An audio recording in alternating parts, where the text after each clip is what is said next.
So guys, what are we doing? You saw the title. It's another What's Inside series. This time it is the Spartan Knives Harsey folder.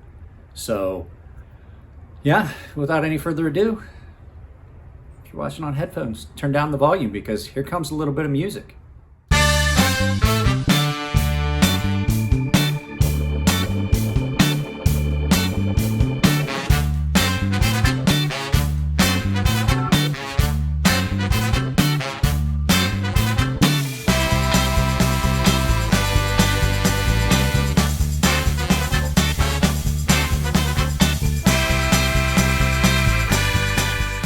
Mike here. Just wanted to throw it out there so that future Mike always forgets. If you haven't checked out the merch store, there's a lot of stuff in there. I got sweatshirts, I got t-shirts, I got coffee cups. There's a link in the description. If you want to support the channel, all the sales go to the merch store and providing the stuff, but then it also, I get a portion of the take of it. So like I said, merch store, sweatshirts, t-shirts, coffee cups, they're all really nice. Now, back to future Mike so he can tell you about a knife. Guys, on top of the fact that everything here has changed and I'm in the new filming location, I'm gonna start doing this in the background, which is I'm gonna show you guys in the background some of the creators that I really enjoy watching. This is Jedrek29T. He does epoxy art, as you can see. So just something new, just so you guys know, this is the first time I'm really doing it. Hopefully this doesn't make a copyright issue or I'm gonna have to refilm this entire video. So at any rate, guys, like I was saying, we're gonna take apart and do the maintenance and just look at the what's inside on the Spartan Harsey folder. Just did the full review of this knife and it's time for me to do the cleanup and make sure that it's ready to go back to Jared because this is gonna go back in his case. It's probably not getting any more pocket time because I have got to get through all those other knives. So without any further ado, I'm gonna get my microphone out. I'm still playing with the audio on a microphone. Please be forgiving if it's not exactly what you would expect and it might be harsh until I get the audio figured out on that and some of the settings and going through the editing. So I'm gonna get everything set up. I will provide you with a list of tools. I will probably scroll it up right after this, which are the items that I recommend you have for taking apart this knife. Little technical difficulties, guys. I did not get the wireless microphone charged, so we will not be using it, and I apologize if there's any background noise, but I do not have an adequate lighting set up yet to film in here with the garage door closed. So we are going to take apart this Spartan Harsey and give you some recommendations on what I think the best items to have would be. KPL, both KPL Heavy and KPL just the standard knife pivot lube. Those are about the best lubricants I found for knife pivots. Magnetic bowl, these the majority of these screws are titanium, but it is nice to have a little bowl that you can stick things in. I do recommend the Loctite blue stick thread lock, a good driver of sorts, and for this knife you're going to need a T15 and a T8. Now mine are security Torx because I use them for other things. They're great for electronics and things like that if you have to take them apart. So those are the items I recommend. So if you give me a second, we'll get everything set up the way I want it. Oh, and a little bit of rubbing alcohol. I use this is an old swim ear bottle because it's nice because you can just apply a small amount. And this had rubbing alcohol in it to begin with. So a little bit of isopropyl rubbing alcohol. So let's go ahead and I'll get everything laid out the way I want it and we'll get started on this. Okay guys, so like I've said in previous videos, I prefer to take a knife apart from the show scale side because it seems a little easier to get the lock bar in position. I think it's just a mental thing because the first knives I ever started taking apart and fidgeting with truly were my Ferrum Forge knives, and they are typically not a double-sided pivot and it comes off from the show scale. So I think that's what it is. So I'm gonna start here. We'll get this thing apart. We will take out, so the T15 is for the pivot. And I do believe I'm gonna need one on each side. So hang on just a second, let me get my other driver. Just another little note for some of you guys. I do have 2 bit drivers. Sometimes it is nice to have them on knives like this where you are going to need to just kind of hold pieces in position. And I'm just going to remove the pivot screw. I'm gonna lay it down. So guys, I still am in a residential area and I do have neighbors, so I apologize for any background noise. We'll go ahead and get the body screws out. And the reason that I needed both of those bit drivers was because when I took this apart originally the first time, I did Loctite that pivot, just like I would with pretty much any other knife. So let's go ahead and get this pulled apart and we'll let you guys see the internals. So this is a washer run knife. You can see there is your stop pin, your lock bar, marriage point there on your radius for your lock bar interface on the blade. And you can see this is what I was talking about, where you kind of get some lock stick. With titanium, does have a tendency to mar. As you can see, this knife got a good bit of carry. She's kind of dirty. So let's go ahead and we'll get this all cleaned up. So the best way to do this, and I'm not actually, I apologize, I had said to the knife pivot lube, we are not going to use the knife pivot lube on this knife. We are going to be using fluorinated grease. I just typically have a couple things. I have like 2 or 3 things of this Reeves Knives fluorinated grease laying around. So we're going to use that since this is a washer run knife, not bearing. So I apologize. You could use KPL. I don't typically like to use a liquid lubricant on a washer run knife. It just has a tendency to not give you what you're looking for. So let's put all these screws. As you can see, the pivot screw is steel and the rest of the screws are titanium. Put them in our bowl here. And you can see inside here, since this is the what's inside, you can see there is your detent ball, relatively large detent ball, gives you a nice smooth action. You have your travel stop, and all of your body screws are in titanium. You can see the internals on this in here. No internal milling, no lightening of anything. So let's go ahead and get this cleaned up. Let me move this stuff out of the way. I started to do this and didn't realize the camera wasn't filming. So all I did was I just removed the small washer from this side. I was gonna let you guys know I was filming, I was talking about this. Fluorinated grease has a tendency to separate. If you get one of these tubes and you shake it, just shake it up really good before you try and use it. That way you don't just get some of the liquidy part coming out ahead. It's better to shake this really well. So let's go ahead and pull our pivot all the way out, and we'll get our other washers here. As you can see, there's our larger washer, smaller washer, just like you would have in a Sebenza. You have a larger and a smaller washer. Sorry about that, guys. Another interruption. I can tell what kind of filming day it's going to be. So that I was saying is you have one large washer and one small washer, and the easy way to tell when you take a knife apart which washer goes where is what one has the lock bar cut outside, because the larger washer is always going to go on the other scale. So stop pin is right there. Don't necessarily need to take it out, but we'll go ahead and we'll pop it out and wipe it down. Well, maybe. I guess it's in there. I got it in there pretty tight. At any rate, so we'll just wipe that down. Just put a little bit of alcohol on a corner of the rag here. Wipe that down real quick, and then we'll just push it back in because it's wanting to be cantankerous. I can't remember if I had a problem getting it out the last time, but at any rate, it's pretty dirty. So next logical step is let's clean our washers. So you can see the washers, one side is the side that faces the blade, one side is the side that faces the scales. On this one, it's not such a big difference on these, but on a knife that's been used a lot, you'll be able to tell real closely which side gets the rotation that touches the blade and which side gets the scale side. So we'll go ahead and we'll remember on this knife, it looks like we're getting a lot of spinning on this side. So we'll go ahead and we'll put the more polished side on here. So let's go ahead and clean our washers. A little bit of rubbing alcohol on each, and then just wipe them down. Like I said, this knife was fairly dirty when it came to me from Jared, so I imagine it got a good bit of carry time.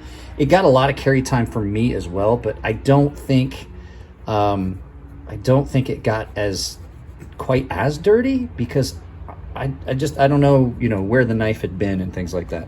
So on this, we're gonna put a little bit of rubbing alcohol here. We'll just wipe that down.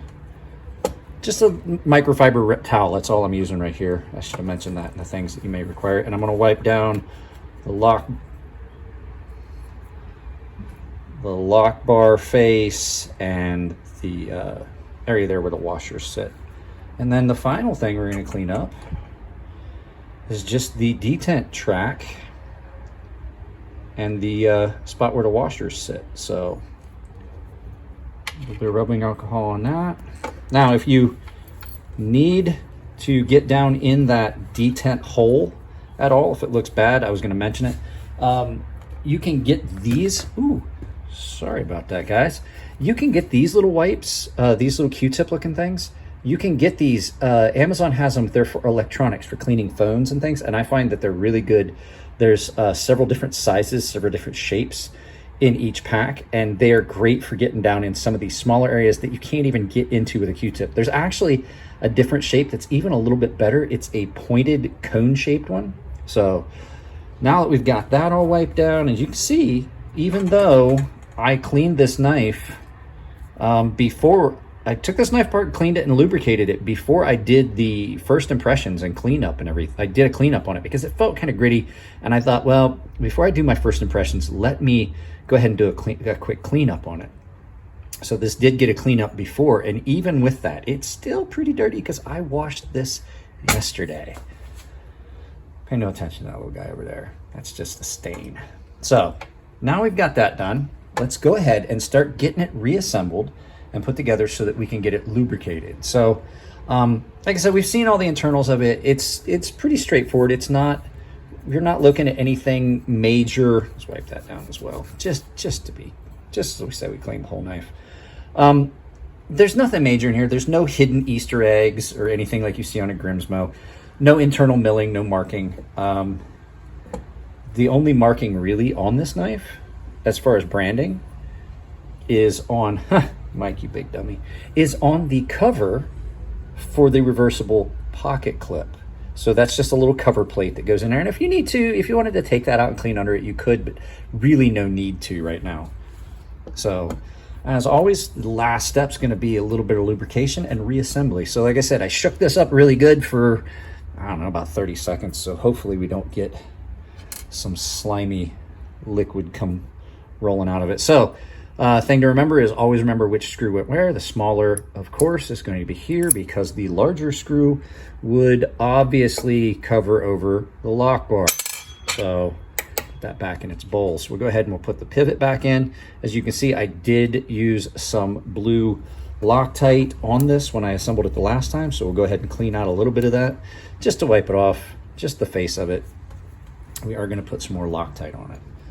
So the next step is we're going to put a washer, and let's see, the shinier side I'm going to put on the blade because after looking at it I can see that there is a lot of polish on the blade where those pivots, those washers are rubbing. So we'll go ahead and we'll put the more polished side to the blade, and I meant to say that earlier, but you know, hey, so always look at your washers, which one's more polished. This one, I think they're just about the same.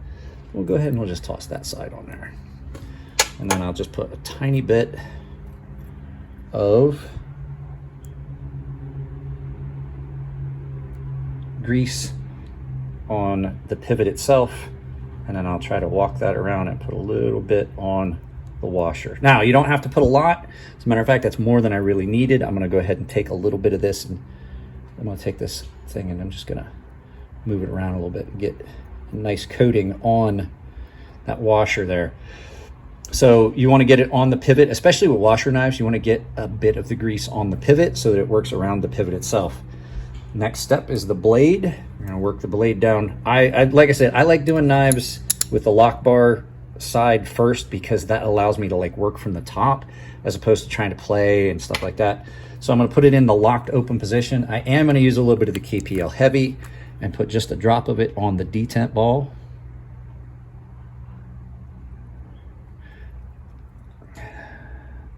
This stuff is so thick, sometimes it's hard to get it to come out. Put a drop of it on the detent ball. Next step is we're going to put a little bit of the fluorinated grease here. That's probably more than we need, but that's a really large washer. I'm going to look at this again and see which one is more polished. Again, they're just about the same, so I'm just going to stick it on there like that. I'll put a tiny bit more. Now I didn't say it, but I had already put a little bit of fluorinated grease underneath the washer. Just put a little bit on there, on the other side, I should say. Put that on. We'll line up our all of our hardware. Sometimes if it's not wanting to line up, you can take the tension off of that a little bit, just like that, and it will allow you to manipulate that pivot back into position. We're still not quite there.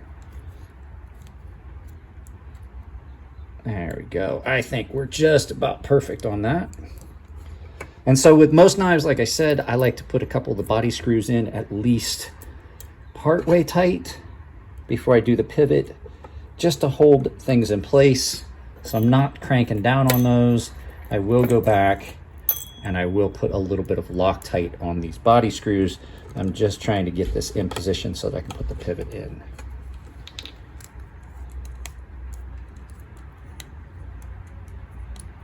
And that's wanting to cross thread. There we go. So sometimes if you've got a screw that doesn't want to go in the way you think it should, go back a little bit till you feel pop. I do know that these what's inside videos are a little bit longer, and I apologize. It's because there's a lot to go through. We're just going to put a little bit of Loctite on those threads. I'm going to work a little bit of that around there. Just on the front threads. I'm just going to put that in just tight enough to get it in place. A lot of times I'll just use the bit just to get it in place. And then we can start working on body screws. I'm going to put some Loctite on this body screw here. I'm afraid that my Loctite is trying to dry up on me. It's all turning green as opposed to blue because it gets exposed to air a lot. So we're going to go ahead and put that body screw in with a little bit of Loctite on it. And then I will go ahead and back this one back out. There's Loctite already on the other side screws, so put that one in. And then this final body screw that I was having a hard time with, that wanted to cross thread, go ahead and put a little bit of the Loctite stick on that one as well. That's a little bit more than I need. A little bit of Loctite on that. Like I said, there you see how it's not wanting to. There we go. Then we'll take our T15 and we'll just go ahead and tighten this pivot down. The nice thing about a lot of washer knives, especially like the Sabenza style, is that you can just kind of just crank them down all the way. So no blade play. Let's see what our action feels like. Nice and smooth on that action. Check our blade centering, make sure that we've got it all the way over. We still need to tighten that pivot down just a little bit to adjust that blade centering.